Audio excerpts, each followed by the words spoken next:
So in this Pages tutorial video, I am going to be showing you guys how to edit text color here in the Pages application. So the first thing you have to do is open up a Pages document once that is done.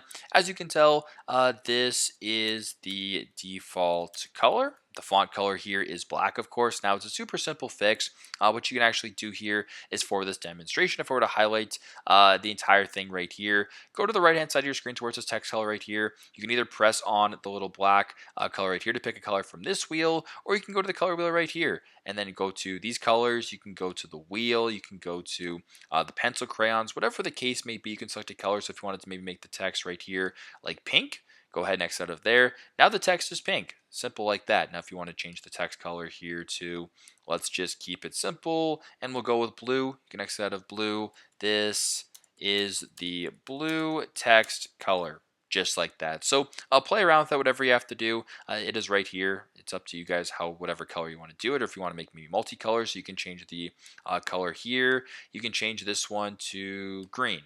You can change this one to, let's just say, red. You can change this one, keep it blue. You can change this one to, yellow. Whatever the case may be, you can get creative and play around with it. It is completely up to you. So super straightforward, super simple, but this is how to edit text color here in the Pages application. Thanks again for watching, and I hope this video helps.